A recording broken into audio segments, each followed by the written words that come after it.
Recording in progress.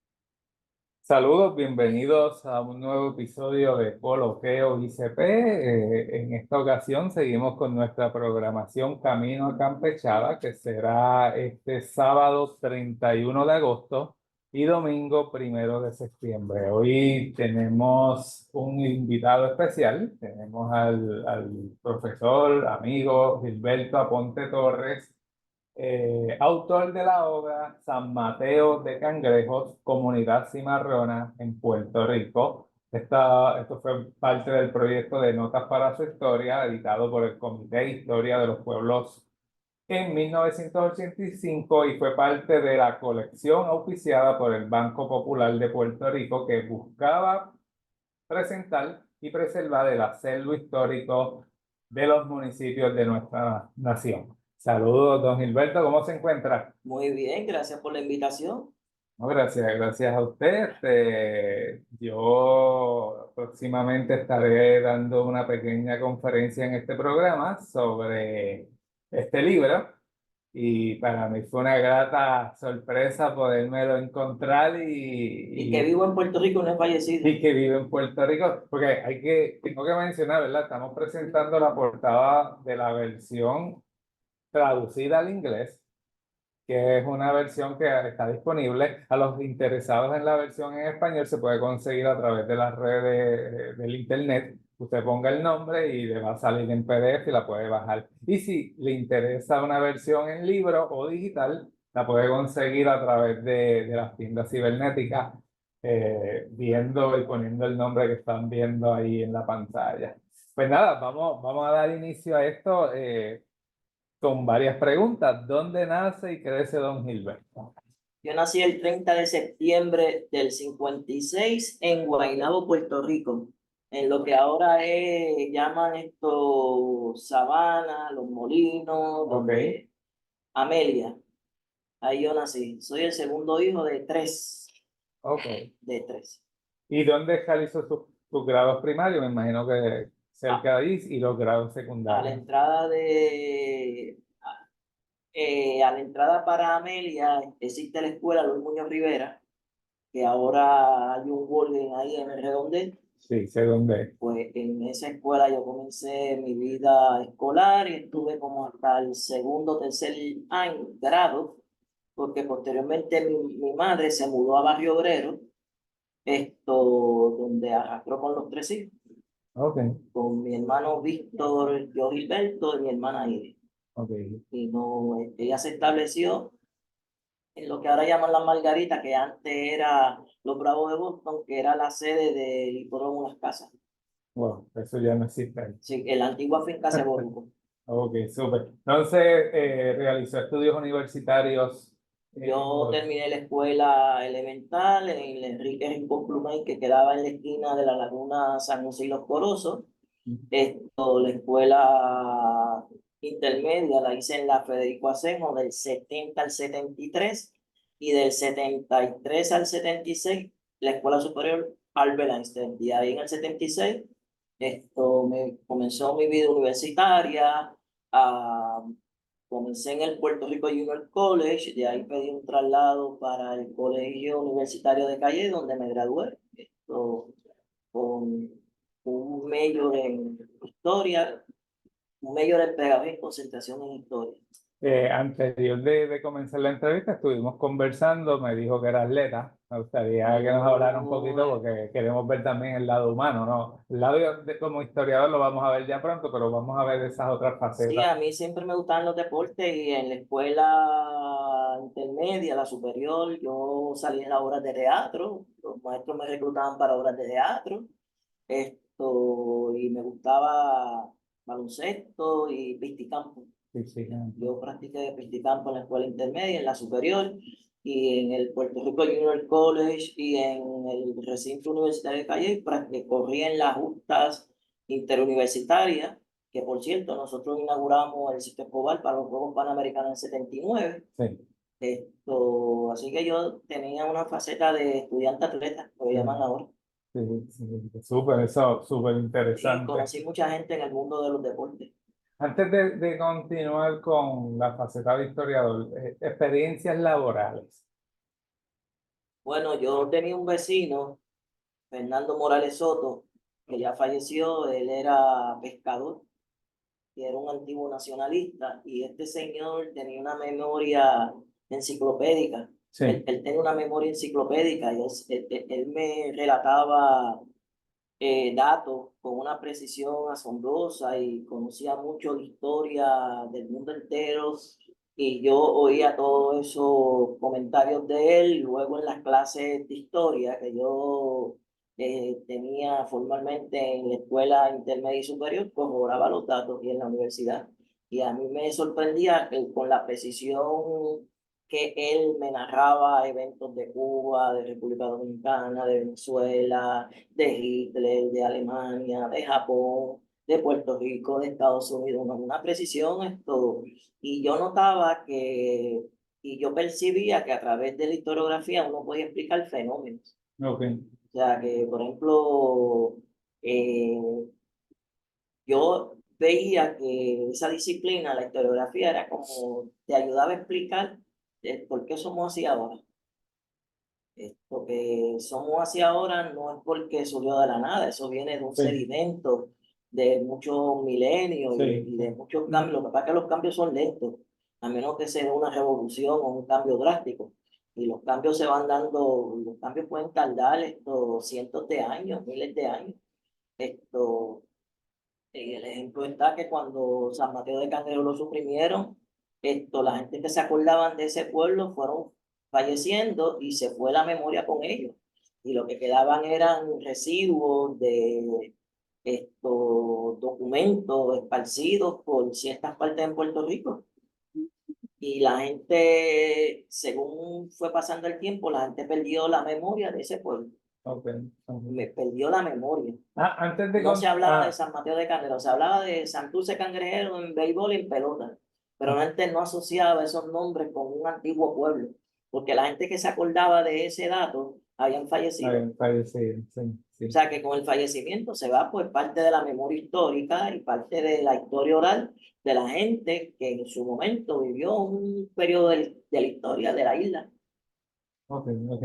Antes de continuar con San Mateo de Cangrejo, pues, en la conversación que tuvimos previa, usted terminó su bachillerato en el recinto de Calle de la Universidad de Sí, Puerto Rico, luego comenzó a laborar rápidamente o continuó estudios graduados. no, yo tan pronto me gradué de Calle, en esa época el Departamento de Educación iba a las universidades Reclutan. a reclutar, y Sí, entonces yo recuerdo que yo llené Vieques, Culebra, Fajardo y Humacao.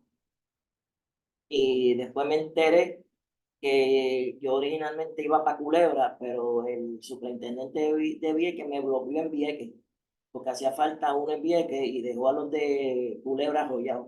Después me entero por unos programas de radio que habían en esa área, el oriental, del sí. chisme que se había formado conmigo, pero como yo no era el culpable de nada de eso, pues yo me quedé un año en Vieques trabajando de maestro. Ahora le pregunto, ¿cuál fue el interés de Isla Vieques o Bueno, Culebra o pues Macao, esa región que fue pues básicamente... quería estar experimental fuera de mi familia, el tutelaje que te Sí, protege, ¿me entiendes? Es algo natural en todos los estudiantes que quieren, una vez que se gradúan de la universidad, pues quieren su vida, tener el control de su vida en sus manos, y a mí esa parte de la isla siempre me llamó la atención, y en esa época el asunto vi que estaba caliente. Así ok. que yo conocí a Zenón, a Emery, a toda esa gente yo los conocí eventualmente, porque la mayoría de ellos eran maestros en la escuela Riquejof Sampaio. Cuando llegué a Vieques, ¿se le hizo fácil conseguir Bueno, alojamiento? yo me tiré un día con un tío mío que en paz descanse, José Sí, María Torres. Yo me tiré un día, averigüé a cómo se llegaba a Vieques y llegué a Fajardo, y allá en Fajardo cogimos la lancha para Vieques. Allá en Vieques yo llegué al muelle y empecé a preguntar que dónde alquilaban casa. Porque ese día de la entrevista, la entrevista con el profesor Bonano, se llamaba el de apellido. La entrevista terminó rápido, fue como una hora y media, Y entonces la lancha regresaba ese día como a las 2:30 de la tarde, así que yo tenía como 2 horas y media o 3 para dejar el planchado el hospedaje. Empecé a preguntarle al señor Bonano que dónde yo podía conseguir un Sí. hospedaje para dejar todo planchado. Entonces me dijeron que fuera a la esquina, que fuera a la plaza, a la esquina de un negocio, que allí había un señor que él alquilaba casa y esto. Yo fui a ese sitio, me conecté con este señor, fuimos a ver era una casa de 2 pisos, un apartamento del primer piso, era un sótano aquello, que le habían habilitado un cuarto Sí, en el barrio Leguillú, en el sí. de Guillú. Y entonces yo dejé todo planchado, le dije, mire, pues yo me regreso tal día, ese día yo le voy a pagar la fianza y le voy a pagar todo, y así pues, me regreso acá a la Isla Grande, como ellos le llaman a Puerto Rico, y ya yo tenía firmado el empleo y tenía ya hablado el hospedaje. Me llevé el teléfono del señor y yo lo llamaba, mire, voy a ir para Vieques en tal día y voy a coger el primer viaje para allá. Y ahí Y trabaja, él me estaba esperando en el muelle ese día. allí estaba trabajando en la escuela superior. En la escuela superior, ahí fue que yo conocí a este hombre que murió de cáncer en estos días, que era el americano, casado con Nilda Medina, la maestra de química, Sí. es Javín, Javi. sí, Yo Javín los es conocí a todos, compañero de nosotros y exacto. participó en varios Pues, coloquios con pues nosotros. cuando yo llego allí, que me involucro en la dinámica de todo lo que está pasando en Vieques, resulta ser que todos esos líderes, además de ser pescadores, y al ser político interno de los diferentes partidos, eran maestros. Sí, Ellos eran maestros básicamente todos. Y yo los conocía ok. a todos los conocí. Pero yo estuve un año nada más en Vieques porque la idea mía era conseguir un empleo y pagar un préstamo federal de estudio. Mm, Y como entonces yo estaba soltero, no estaba casado, no tenía nada, pues entonces yo lo que hacía era que los pagos de ese préstamo federal yo los pagaba doble. Cada quincena yo pagaba doble. sí. Y en un año saldé ese préstamo federal de estudio, que me ayudó después en el futuro mío cuando hice préstamo para hacer casa y cosas, porque cuando veían que yo había saldado un préstamo estudiantil federal, Sí, eso me dio un pool. sí, sí, la puntuación del crédito Sí, la aumentó. puntuación aumentó porque yo era de los pocos personas que habían saldado un préstamo de estudio federal. La mayoría de la gente no lo salda, por las razones que sean, pero yo lo saldé Y y la distancia entre su hospedaje y la escuela? era legítimo y yo caminaba a pie. Caminaba. Eran como 15 o 20 minutos. Yo cortaba por el barrio Liguillú y salía donde estaba la escuela superior. Wow. ¿Y cómo aprendí eso? Por los mismos estudiantes que le di a clase, porque yo le daba clase a uno de los hijos de los inquilinos míos del segundo piso. Y para efectos de en el futuro, algún historiador que quiera estudiar o algún sociólogo, la composición social en Vieques, ¿cómo eran esos salones? O sea, cuando digo cómo eran los salones, estoy hablando Pero una escu- de la composición humana, ¿cuántos estudiantes era una escuela moderna. Ok. Estaba en una loma y era como un cuadrado de 2 pisos. Y la cantidad de Los estudiantes? estudiantes pues yo recuerdo que yo le di clase a un grupo de octavo grado que llevaban fracasando ese mismo nivel como 10 o 12 años. Y cuando yo pregunté, pero ¿y por qué edad tú tienes? 17 años, pues supongo que tú estás en la superior, no en intermedia. ¿Y tú qué edad tienes? 18. Yo había uno que tenía 19 años, pero ven aquí, ¿qué tú haces aquí? ¿Qué está pasando? Entonces me dijeron que ellos iban a la escuela porque el programa de asistencia nutricional le exigía a los papás que tenían que estar en la escuela. Y ellos, esos muchachos, reprobaban año tras año ese nivel.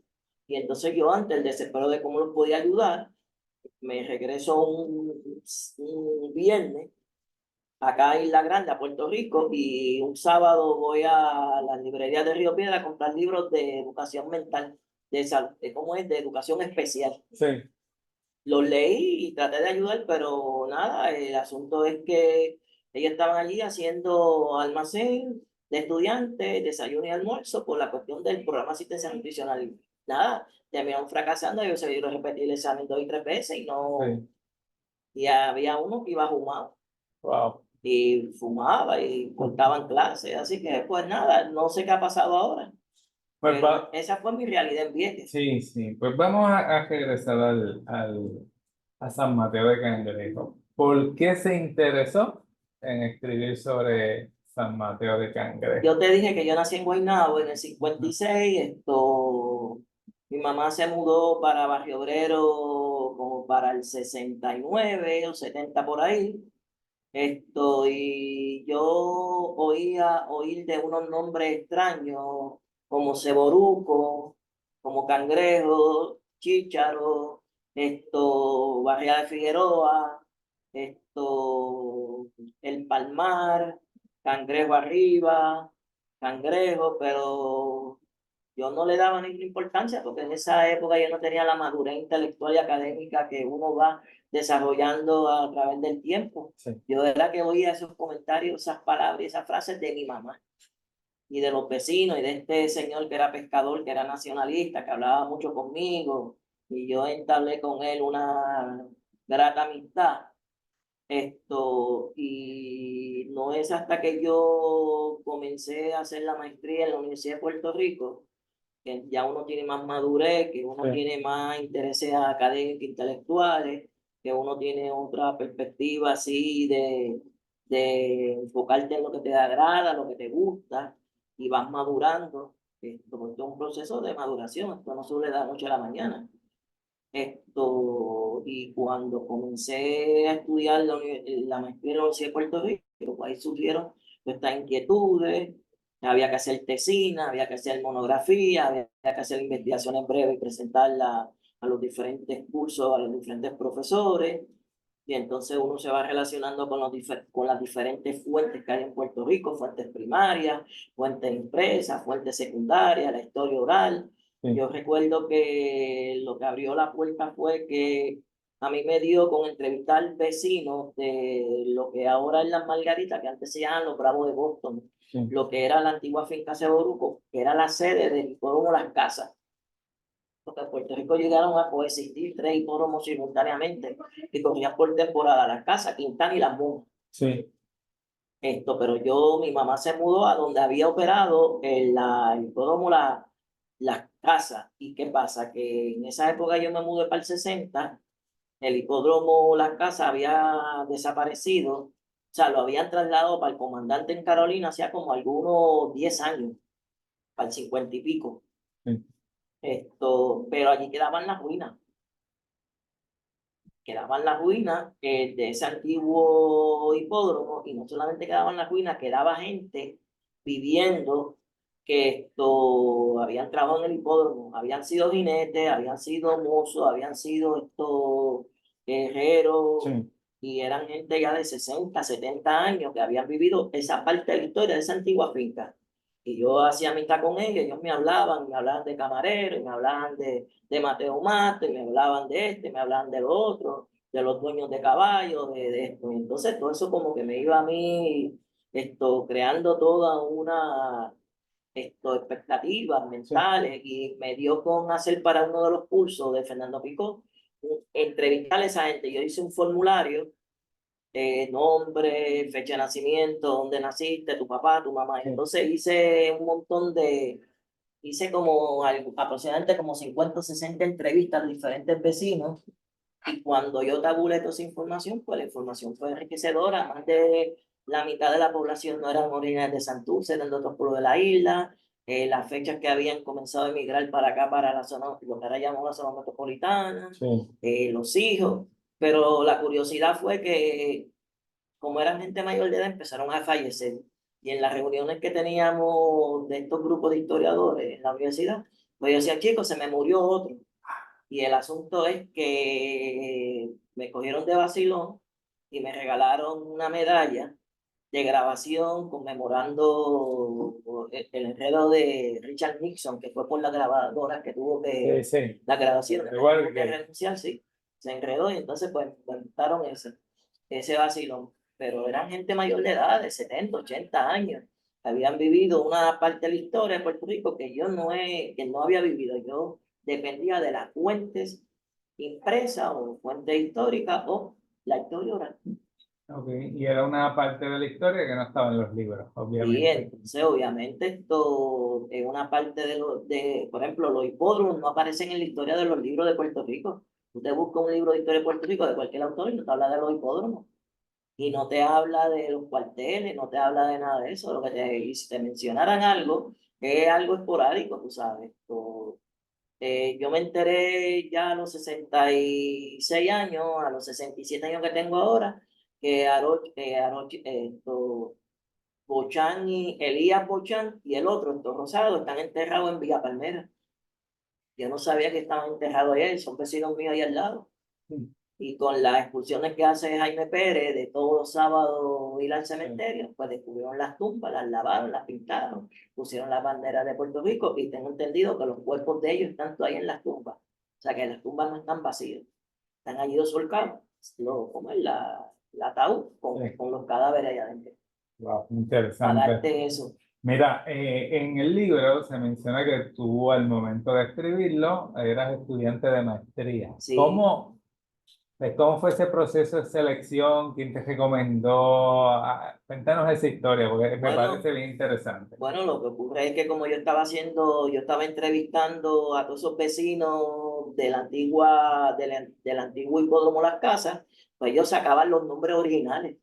Sí, El Ceboruco, Sonoy, Company, Sonunco, todo esto. Entonces, pues uno va huyendo y como les pongo. Y entonces, pues, cuando comencé los estudios en la universidad, pues los diferentes profesores pedían pequeñas monografías o tesinas, y uno tenía que hacer una pequeña investigación de algo. sí. Y haciendo ese tipo de investigación y consultando las actas del Cabildo de San Juan, consultando libros ya, la gran epopeya, y viendo otros asuntos, otros libros primarios y todo eso, pues yo me percaté de que había existido algo que era un municipio que se llama San Mateo de Cangrejo. Ok. Y entonces leía, por ejemplo, leí de Íñigo Abad la descripción que él da de cómo llegar a San Mateo de Cangrejo, que es idénticamente como está. Era una arenisca negra. Sí. Claro, ahora tú lo que ves Brea y lo que ves allí a Leonardo en la esquina, a subir la cuestita. Y ahora lo que tú ves es esto totalmente cemento brea, ya no ves las palmas, no ves la arena, arenita que describe en Iguaba, pero en Sí. el patio de mi casa, donde yo vivo, está la famosa arena esa. Y cuando hacen un nuevo panteón en el cementerio, tú ves la arena esa negra, que es de origen volcánica, Sí. la arenita ella. Sí, sí. Entonces, tú la ves, ¿me entiendes? Pero con el desarrollo urbano, pues han tapado Se toda, desaparece. toda la evidencia que, por ejemplo, en Iguabá señala. Ok. Ya el paisaje no existe, las palmas, los cocoteros, todo eso lo fueron talando, volando, y tú lo que ves ahora son edificios. O sea, ahora tú ves otra perspectiva histórica de lo que en el siglo XVIII o XIX se presentaba. Háblanos un poquito del pastor o del papel que jugó el doctor Fernando Pico. Ah, ese es el maestro. Puerto Rico hay que reescribir la historiografía antes de Fernando y después de Fernando Picó. Eso no hay la menor. Ok. Fernando Picó fue un gran pionero en la nueva historiografía, en las nuevas fuentes de investigación, los nuevos temas, la historia social, la historia económica.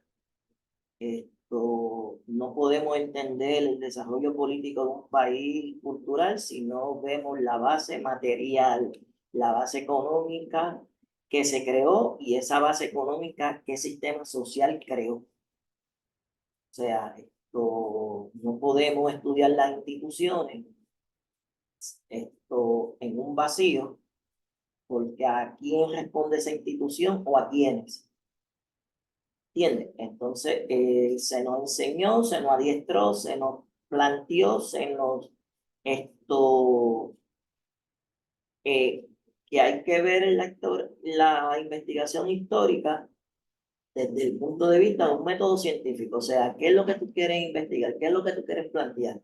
¿Cómo tú planteas este asunto de controversia o qué dice o qué tú encuentras en las fuentes que tú vas consultando o los documentos que tú vas consultando o la gente que tú entrevistas Sí. o documentos inéditos que algunos historiadores o investigadores pasaron por alto porque a la mejor estaban buscando la gran institución, el gran evento de la historia, y sencillamente muchas veces el gran evento no es otra cosa que el piragüera de la esquina, la prostituta de la esquina, el alcohólico, Sí, el que brilla zapatos, el doméstico, el mecánico, el electricista, el plomero, el barbero, el estilista, el maestro humilde, el artesano, el esclavo, el liberta, el jornalero. O sea, sí. tienes que analizar todo el cuadro social, porque ese cuadro social lo tuvo que haber creado algo, Mm, un sistema económico.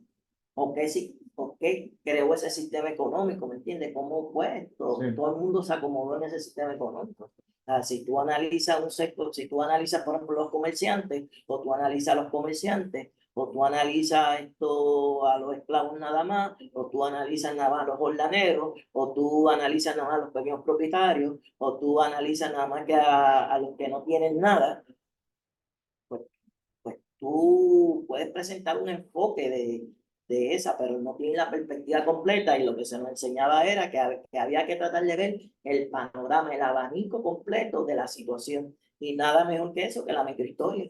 sí, En la microhistoria tú puedes ver es cómo estos pueblos, los afanes de la gente cuando van creando los orines de estos pueblos, Ponce, Mayagüez, Arecibo, por ejemplo, esto, se habla de que San Germán es la madre de todos esos pueblos del oeste. Porque Puerto Rico, la isla, San Juan Bautista, que era como llamaban los españoles a la isla, y la dividieron en dos partes, la dividieron, ¿cómo es esto? dos partidos Dos partidos, el partido de originales San Germán y el partido de Puerto de Rico. Puerto Rico.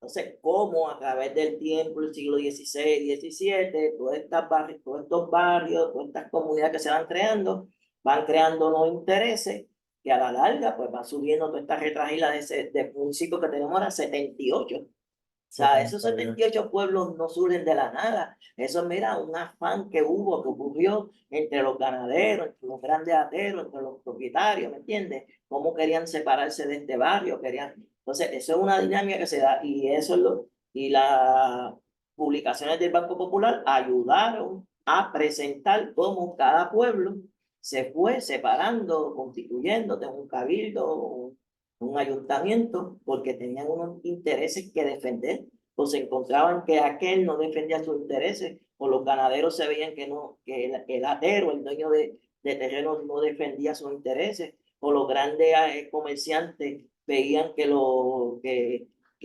ganaderos o los pequeños propietarios eran un obstáculo para acaparar tierra para las grandes extensiones de caña que se iban a ver en la isla. O sea, entonces tú ves el afán de cada grupo defendiendo sus intereses y la nueva economía que va viniendo, que va sustituyendo, como por ejemplo la historia del café se hace en la cordillera central, el tabaco después en el siglo XX. O sea, cada sector presenta una lucha y en la microhistoria tú eso lo ves bien claro. Fíjate, es curioso, ¿verdad? Hablando de los municipios, San Mateo de Cangrejo fue un partido, un Sí, municipio, fue un municipio constituido, sí. pero llegó un momento en que desapareció y hoy día es parte de otro municipio. Sabemos que a través de la historia de Puerto Rico esto ha pasado en varias ocasiones, Río Piedra, La Tuna, y hay otros, Lassi, había un pueblo que se llama Lassi, pero le cambiaron el nombre. sí, Y de Cabra. sí, Canóvar era un barrio de Loíza y tuvieron que hacer esto, separarlo porque habían problemas raciales. sí. Pues ese Pero, fenómeno de que tuvimos unos partidos, pues está presentado aquí en la obra, definitivamente. sí, ahí tú lo ves claro. Lo que pasa es que en Puerto Rico los historiadores nunca, ok, mientras en otros países del mundo la historia económica está más evolucionada con estadísticas, en Puerto Rico tú te lees un libro de historia de Puerto Rico y no presenta muchas estadísticas de las fluctuaciones del tabaco, del café, porque acuérdate que el tabaco y el café se vendían fuera de Puerto Rico. Sí, Y al tú depender de los mercados internacionales, pues tú estabas susceptible de que un bajón o una subida de precios casi nunca subían, era al revés, casi siempre sí. esto, en otros países se estudiaba estos fenómenos de la inflación, la recesión, y fueron estos grandes teóricos de la economía los que fueron planteando, mire, que la economía presenta crisis y es unos ciclos. Y aquí todavía los historiadores del siglo pasado no veían la economía como, no veían unos ciclos de crisis que se dan en la economía, una economía industrializada, con Sí. mucha tecnología. O sea, esos son fenómenos que se dan dentro del mismo sistema, en los mismos sistemas. Entonces, por ejemplo, San Mateo de Cangrejo, en esa época, lo que estaba presentando era, primero, que era un pueblo que no evolucionó su economía. Aquí no se crearon monocultivos ni de tabaco, ni de azúcar, ni café. Desde que se empezaron a llegar a estas personas, fue una economía de subsistencia. Cuando tú te ves las estadísticas y ves los informes que enviaba el alcalde al gobernador, lo que tú ves son fincas, tabaco, café, guineo, una economía totalmente de subsistencia, esto que no generaba suficiente. La riqueza de San Mateo de Cangrejo era la boca de cangrejo, porque en esa época, desde que llegaron los españoles, por Sí. tiempos inmemoriales, cobraban por el uso de las bocas de agua. La riqueza de Palo Seco era el cobro de peaje por uso de ese caño. Claro, ahora tú pasas en tu carro a pasear y a pariciar con tu familia y tú ves esos ríos que ahora parecen charcas y son charcas, Sí, sí. pero en aquella época eran caudalosos y eran navegables y muchas partes de la isla se viajaba por esos barcos, por esos Mira, cuerpos de agua. Gilberto, ¿cuánto tiempo fue el proceso de investigación, redacción de Yo, esto? como era un fiebre en esa época, yo hice la investigación en meses y lo redacté en meses. Ok. Y Fernando me ayudó a darle Y a la forma. misma vez estabas cogiendo clases, que Y en la tenías clase, que cumplir con tus yo te dije trabajos. ya en el almuerzo y te lo agradezco, que yo en un año yo hice mis créditos de maestría. Sí, sí. En un año yo hice mis créditos de maestría. O sea, yo no me iba como los estudiantes con 3 créditos, yo creo que eran 24 créditos. Pero yo cogía mi timita. O sea, yo me envolvía. Sí, Y yo tenía muchas investigaciones corriendo simultáneamente y las tenía preparadas, pues ya un profesor pedía una, ya yo la tenía ya hecha. sí, sí. Y como no pedían un tema en particular, sino que lo que estaban pidiendo era la destreza tuya de investigar y redactar. Ok. Porque acuérdate que cuando tú haces la maestría y el doctorado, lo que se está analizando de este candidato, además de la fiebre que tú puedas sentir por la historiografía, es 3 habilidades: que tú sepas investigar, que tú sepas redactar y que tú sepas presentar coherentemente tu investigación. ¿Entiendes? Eso es lo que tú buscas. Una tesis doctoral o una tesis de maestría, lo que se busca es que el estudiante demuestre que sabe investigar y escribir y explicar. Muy bien. Eso es todo lo que hay envuelto detrás de eso. El libro, su versión original, pues terminó con 66 páginas, que están muy bien documentadas, ¿verdad? Y tienen una información bien valiosa. Pero yo te pregunto, ¿entiendes que debieron ser más? Es que el banco puso una cantidad, Ah, ok. O sea, tú tenías un límite. todo el mundo tenía un límite. Ok. Recuerda que lo hicieron para economizar. O sea, si vamos a publicar libros de pueblos que no existen, pues ahora hay que ponernos más, o sea, control de gasto y control de imprenta, Sí, sí. De hecho, estuvimos hablando fuera de récord. de cámara de por qué pues, la gente nuevamente se está viendo la portada de la versión en inglés, pero la versión en español es blanco y negro Sí, ya. y solamente palabras, no hay una imagen. Aunque dentro de la obra hay unas 16 imágenes que también fueron, cuando se imprimió, fueron en blanco. Sí, eso, me acuerdo que ese día yo fui con Gregorio Sí. y empezamos a tirar fotos de lugares históricos de esa época que quedan de Santurce todavía, que quedan de San Mateo Sí, en la actualidad. Que en la iglesia es de esa época. sí. El colegio de niñas, que ahora es el conservatorio, en la Ponce León, lo que antes era el Departamento de Salud, que era el antiguo colegio de los jesuitas, ese fue el primer colegio de los jesuitas Sí. frente al páramo. Ya no quedaban tantas edificaciones históricas de ese San Mateo de Cangrejo y tratamos de buscar las más, no las originales del pueblo, pero pues 50 o 100 años después. Y encontramos esa y pues obviamente la laguna es la laguna Sí, sí. y la laguna del condado, ¿entiendes? Piñón y allá. que se ve el fondo el yunque. Pues se trató de presentar esto en la actualidad, lo que queda, digo, en la actualidad, lo que había en el pasado. Ahora te pregunto, si tuviese la oportunidad de reescribirla, ¿se le añadirían más cosas? Claro, había que actualizarlo, porque acuérdate de esto, cualquier investigador de cualquier campo, ya sea de psicología, literatura, economía, política, lo que sea, tú estás presentando una investigación de un periodo de tiempo en un periodo de tiempo. O sea, ese libro ya se publicó hace ya, fue 85, ¿verdad? Pues ya casi 40 años. O sea, en 40, yo tenía 28 años, Ok, porque yo voy a cumplir 68 años, así que yo tenía 28 años, joven.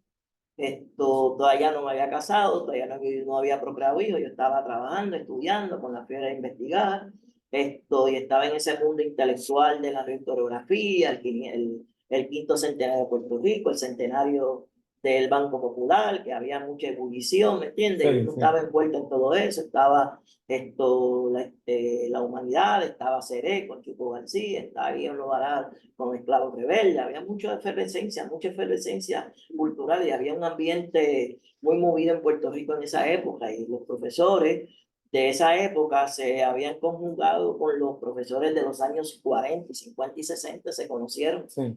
y de hecho yo llegué a coger clases con algunos de esos profesores ya que estaban de retirada y con los de la nueva generación.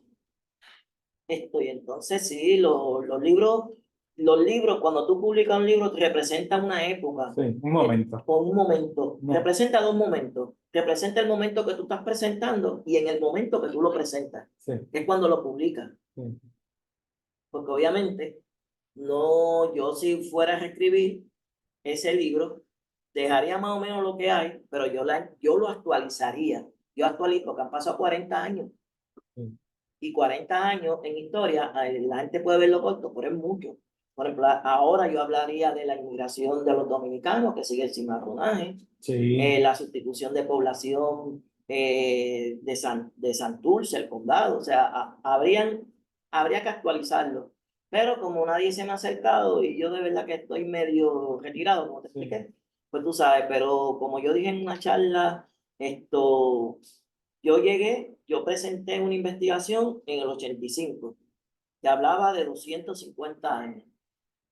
Ya han pasado 40 años y ahora en los últimos tres, yo diría que en los últimos 5 años hay una fiebre, una efervescencia por San Mateo de Cangrejo. Jaime Pérez está reescribiendo y representando la, lo que son los cementerios, no la forma tradicional de un depósito de cadáveres y vamos el día de los padres, el día de las madres y Sí. unas flores, lloriqueos y esto. Hay un nuevo replanteo de temas y situaciones que a los historiadores, a los nuevos investigadores, replantean con otro enfoque, con otra visión y con otro panorama. Y tuvo que pasar 40 años para que este libro, esto ahora lo conocen en inglés, lo conocen en español, lo conocen en Estados Unidos, y hay un grupo grandísimo en Villa Palmera, la Sociedad Histórica de Villa Palmera, Jaime Pérez y otro grupo que se han involucrado con San Mateo de Cangrejo. Yo te diría que desde el punto de vista histórico, desde el punto de vista de movimiento cultural, el pueblo del momento y que todo el mundo habla es San Mateo de Cangrejo. O sea que podemos decir que de manera general, lo tenía por aquí, ¿verdad? Estás satisfecho con esta obra. Pues porque lo estoy viviendo en vida. Sí. Yo soy yo soy de la escuela moderna, todo en vida. Después de muerto, a mí no me importan Mira, que, los premios sí, sí, póstumos sí, en sí, sí, vida. no, no, no, y por eso yo cuando me enteré de la posibilidad de que te podía contactar, y como mencioné ahorita, no sabía si estabas vivo. Estoy vivo. Dice, no, Vivo no, y vivo en Puerto sí, Rico, no, pero eso está sí, bien. vivo en Puerto Rico. De hecho, cuando yo veo la obra en inglés, lo primero que yo pienso, no, él se fue. Él está en Estados Unidos. Se huyó de Puerto Rico a la Bueno, pantalla. no, no, vi porque bueno, hay situaciones, Ellos, hay situaciones, ¿verdad? Pero eso fue mi primer pensamiento. Este, y iba a comentar, ¿verdad? Cuando yo tuve la oportunidad de escribir historia del municipio de Laja, y en una entrevista me preguntan, Y de hecho ya tú has dado la contestación. Pero ¿por qué usted escribió la historia de Lajas si hace 15 años alguien había escrito la historia de Lajas? Pues claro, porque los momentos cambian, porque la Claro, forma de ver la historia cambia, porque entre aquel momento y esto hubo nuevos descubrimientos nueva históricos, fuente. nuevas ¿Tú fuentes. sabes la cantidad de documentos que deben de haber en los archivos generales de Estados Unidos de Puerto Rico que nadie ha consultado todavía, cuando lo tienen clasificado? Sí, Y puede ser que de aquí a 50 o 100 años, cuando toda esa gente haya muerto, pues lo desclasifican y se presenta otro enfoque. sí, sí. Ahorita estábamos hablando del ejemplo de Vieques ¿Eh? y Dinamarca, que Sí, don Fernando Picó deseaba hacer sí, ese viaje, ese él ya estaba aprendiendo danés. O danés. la intención era de él irse un par de veranos para Estados Unidos, para allá para Dinamarca y Holanda y todos esos países y hacer una investigación porque él me comentó que cuando se hacía el contrabando, esa gente llevaba un inventario con quién contrabandeaban, qué contrabandeaban y cuánto le habían pagado. Sí, O sea, que esos documentos existen, están allí. Lo que pasa es que tiene que haber un puertorriqueño que tenga el valor, el interés sí, de sí, perderse un año por allá, o más de un año, o que alguna institución le financie un par de viajes y haga y va a encontrar ahí las grandes sorpresas. sí. Los grandes encopetados ahí haciendo contrabando y Mira, el año pasado, la traducción salió en el 2023, o sea, el año pasado, digo el año porque este video lo pueden ver en el futuro. La traductora, su nombre fue Karen Juanita Carrillo yo la conocí. y fue publicado por la editorial de la Universidad Estatal de Nueva York, tanto en formato físico como digital. ¿Cómo fue este proceso? Pues yo ¿Quién espero, te contactó? ella, Ah, ella te contactó. Ella es ella puertorriqueña, sí, ella es nacida en Estados Unidos, pero los papás son puertorriqueños de ahí de Fajardo. Y puertorriqueña. ella habla español. Esto nada, un día entra esta llamada, ella se identifica conmigo y a partir de, estoy hablando hace como 10 años. O sea, el libro salió hace un año, pero este proceso Sí, lleva como sí, 10 años. sí. Ella se identificó conmigo, esto, lo otro. Hace como 4 años yo fui con mi familia a Nueva York y estuve por allá y la conocí. Fue por, Ella te dijo cuál fue el interés, cómo ella llega a sí, la porque obra. ella tiene mucha conciencia. Ella primero que es una afro criolla. Ok, Ella es descendiente de afro. sí, Entonces ella tiene una conciencia social pues bien, bien alta y acuérdate que pues que ella vive en Estados Unidos, en Nueva York, que pues allí ella recibe los embates de toda esa dinámica social. O sí. sea, ella no está ajena a lo que está pasando ni allá ni acá. Esto, y entonces ella pues lee español, leyó el libro, ya me dijo a mí que ella le interesaba el libro, que era bien importante que se supiera en Estados Unidos, que se leyera en inglés, bla, bla, bla. Y yo le dije, pues mira, yo no tengo ningún problema, empezamos todo el trámite de derechos de autor, de pedir permiso, de aquí y de allá. Hablé con Fernando Picó, que todavía no había fallecido, ya que no iba a haber programa con Banco Popular, y el libro salió, y ella vino a Puerto Rico para el verano de este año y nos encontramos en Plaza de América, ya hablamos un ratito y qué sé qué más, pues ella vino un paseo y se volvió ahí, pero yo tengo comunicación con ella, tengo los teléfonos de Sí, ella. sí, sí, sí. Ahora pues, Ernesto me escribió que si yo estaba bien, le dije que sí, que todo estaba bien, que eso fue más bien Y lluvia y viento. luego me gustaría también entrevistarla porque busqué información sobre ella. Ella es traductora. Sí, Ella tiene varias obras sí, traducidas. no, ella está conectada, ella está en ese Sí. mundo literario de Nueva York y de imprenta y todo bien conectada, así que eso sería un buen recurso para usted. Sí, no, definitivamente. Y, a la misma vez, esto es intercambio, ¿verdad? Claro, Porque eso es un recurso para nosotros, para una claro. entrevista, para conocer su trayectoria cultural y a la misma vez ella promueve el trabajo cultural y de traducción que ha Yo realizado. le dije a ella, yo espero que yo antes de morir tú me digas quién te dio mi información. No es nada malo, Ah, ya espérate. no te lo he dicho. No. Yo presumo que a lo mejor fue Fernando Pico, porque a Fernando lo conocían en todos esos círculos. Bueno, y Fernando fue el que escribió el prólogo. Sí, Entonces, una pero nada, pero figura no me ha querido decir, pero yo me imagino que el día que yo caiga en agonía, la voy a llamar y digo, mira, ya estoy en agonía, dime quién te dijo para yo irme tranquilo. Pero nada, yo espero que no llegue ese de momento hecho, de... conseguir a Fernando era más fácil que conseguirte a ti. Sí, sí, Fernando. Bueno, Fernando era bien conocido en estos círculos en América Latina, en la Universidad de Sí. Estados Unidos. Pues, él estaba bien conectado, pero era un hombre humilde. De hecho, el prólogo de Fernando muy bueno, y le da ese impulso también. Claro, Sí. Ok, continuamos por aquí. era el hombre del momento y lo sigue siendo. Sí, sí. En la dedicatoria se encuentran dos apartados y vamos a hablar de esos dos apartados y esto es para conocimiento. El primero, usted dice, y cito, a todos los negros puertorriqueños que en su pasado encuentren su dignidad y su conciencia nacional. ¿Nos explica? Bueno, esto es fácil, eso tiene que ver con la otra pregunta que tú me vas a hacer. Y aquí pues voy a hacer una narración un poco triste, pero ya eso está superado. Sí. Y eso uno lo va superando según va pasando el tiempo. Y aquí uno presenta la parte humana de uno, de que uno también ha tenido sus Sí. situaciones. Uno cree que la gente cree que porque uno publica un libro, pues uno está inmune y ajeno a los sinsabores de la vida, pero no es cierto.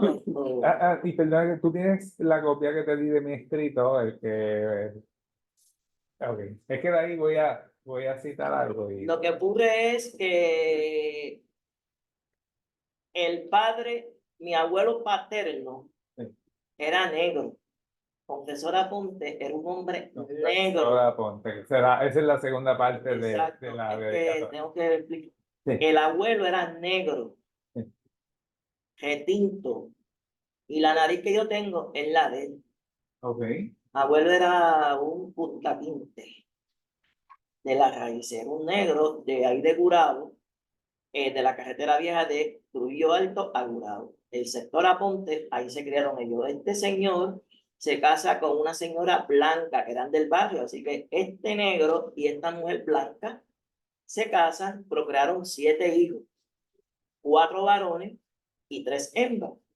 Entre los varones, mi padre.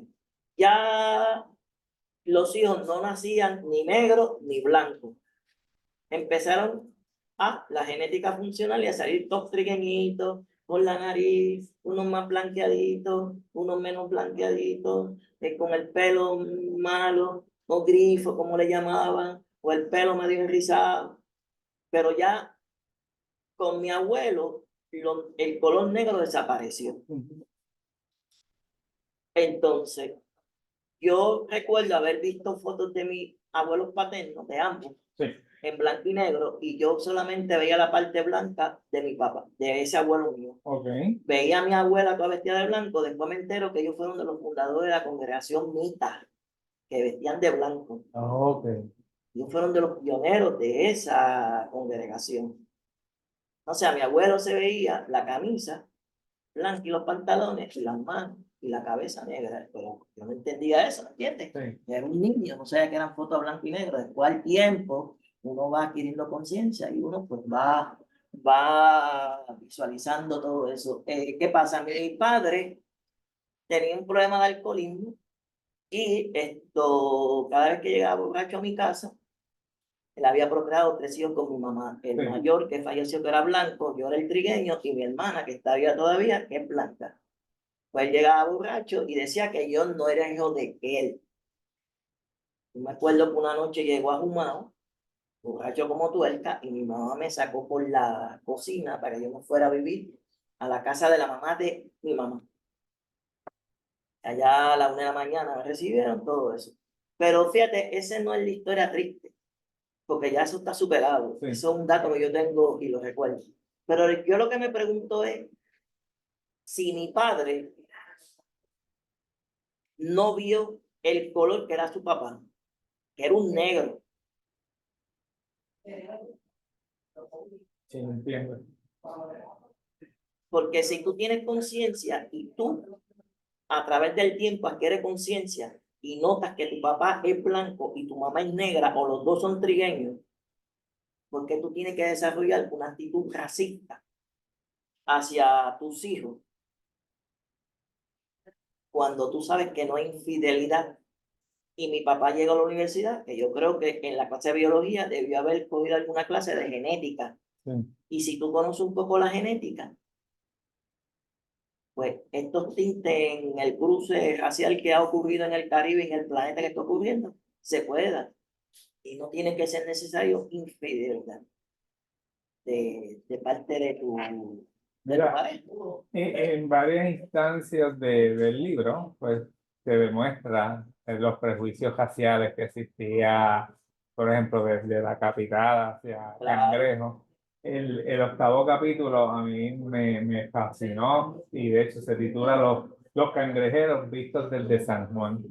Y aunque tú no directamente no dices que hay un prejuicio en ese capítulo específico, lo dices en otro sitio, lo dices directo, pero en ese capítulo no lo dices, pero todo lo que estás presentando son prejuicios. ¿Cómo que es eso de que los de cangrejos sirven para cazar peces, para matar a los peces que adentro? Los cangrejos son los únicos que sirven para trabajar en la construcción, para limpiar las calles. Eh, ah, ocurrió una epidemia y hay que enviar a los enfermos a cangrejos. Se fastidian ellos allá. O sea, todo eso es una demostración de esos prejuicios que mucha gente dice que aquí en Puerto Rico no hay racismo, pero todavía lo hay. Claro. Puede ser que sea más solapado, pero lo hay, ¿me entiendes? Sí, lo hay. No hay esclavitud benigna. No. No hay esclavitud. Cuando tú estás insubordinado, tú te le pueden pintar la cadena de oro y estás insubordinado. Sí, Es como cuando tus hijos viven contigo, están subordinados. ¿Sabes? sí, sí. Cuando tú estás subordinado, es así esto. Y entonces, y eso en Puerto Rico lo vemos claramente, todas esas organizaciones que han clausurado, Sí, que han puesto controles de acceso, porque sí. la criminalidad, pero ¿quiénes son los que están matando y robando? Ahí, Supuestamente. no sé si es allí mismo. Es un tema complejo, ¿me entiendes? Sí, sí, sí, donde sí, el capítulo séptimo, estás hablando de criminalidad. Ahí yo hago un comentario que dice, lo voy a leer. Sobre este último aspecto, o sea, la criminalidad, debemos reseñar que esto no es exclusiva de Cangrejo. Pues la criminalidad está en todos lados. Claro. Pero dice, no obstante, la existencia de prejuicios en contra de la población negra matizaba y exaltaba esta cualidad sobre los habitantes de la zona. O sea, puede haber criminalidad en toda la isla, pero los malos son los de Cangrejo. Bueno, acuérdate el famoso caso de la muerte de una mujer, que a quién le echaron la muerte de que mató, al negro que brincó la vela. Wow, La persona lo wow, dijo. wow. Interesante. Y tiene que ser un negro, el que mató a la persona. No tiene que ser, no tiene que ser. No, pero yo te comento, porque eso fue lo que salió a los No, claro, claro, claro, claro. el negro. Yo me acuerdo cuando en varios momentos que he vivido en Estados Unidos, parte del vacilón es que, al igual que tú, pues a mí me gusta el deporte, yo yogueo, todo por mi salud, qué sé yo, y parte del vacilón es que si estamos yogueando en la calle, la gente dice, mira, es un hispano, se robaron algo. O sea, nadie va a pensar que estoy ahí yogueando, porque si no estoy huyendo. Los estereotipos no es fácil borrar. Ok, vamos a ir ya cejando en nuestras conversaciones. En varias veces me ha dicho prohibido olvidar. En el canal 6 hay un programa que se llama así, Prohibido Olvidar. Y a mí se me quedó esa frase y es pues una frase inocentona, pero de inocentona no tiene nada. Tú sabes, Es que es la gente, importante, no nos podemos olvidar del pasado. la gente común y corriente, tiende la visión de que la historia es un enfoque, Sí, como los caballos que le ponen gringo al frente. sí, Pues no, la historia se repite. El enfoque histórico tú lo puedes ver desde muchos puntos de vista: el económico, el político, el social, el literario, el cultural, o sea, inmigraciones, o sea, todo es historia. Cementerio, el que vende piragua, el sí. que vende mantecado, el que lava carros, el que hace delivery, o sea, todo es un completo. Lo que pasa es que nosotros los historiadores o la gente que le gusta investigar, pues cogen ciertos segmentos, pero ese segmento es parte de uno más grande. Sí, entiendo. La microhistoria, la macrohistoria. Tú ves la microhistoria y ves unos funcionamientos que en la macrohistoria, por ejemplo, tú no ves. se te pasan. Sí. Pero tú analizando algo más pequeño, en muchas vertientes, pues tú tienes un panorama más grande de cómo se impactó a la macro. No es lo mismo un libro de historia de Puerto Rico que un libro pues, de un pueblo de Puerto Rico. Ahí tú ves contraste.